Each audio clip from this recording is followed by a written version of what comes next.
وانا سے ہمارے بیورو چیف سعید الرحمان وزیر کی رپورٹ کے مطابق خدائی خدمتگار ویلفیئر ایسوسی ایشن کنگی خیل کے ابتدائی میٹنگ سلطان وزیر آفس کارزی کوٹ کنگی خیل میں منعقد ہوئی، جس میں متفقہ طور پر فیصلہ کیا گیا کہ خدائی مددگار ویلفیئر ایسوسی ایشن کنگی خیل اپنی قوم اور علاقے کی بہتری کے لیے بنائی گئی۔ میٹنگ میں شرکاء نے اپنے خیالات کا اظہار کرتے ہوئے کہا کہ اس تنظیم کی تشکیل کا ایک ہی مقصد ہے اور وہ علاقے کی فلاح و بہبود اور علاقے کے مکینوں کو جہالت کے اندھیروں سے نکال کر روشن، کامیاب اور کامران مستقبل کی طرف گامزن کرنا ہے اور علاقے کی پاسماندگی کا باقاعدہ طور پر خاتمہ کرنا ہے اور اس چیلنج سے نمٹنا ہے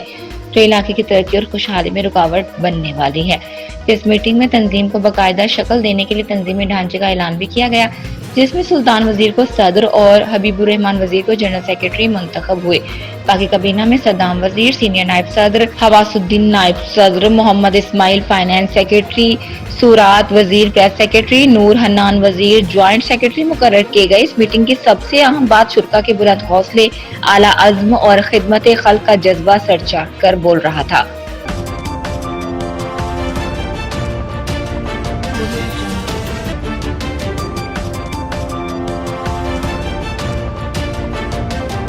Audio Jungle.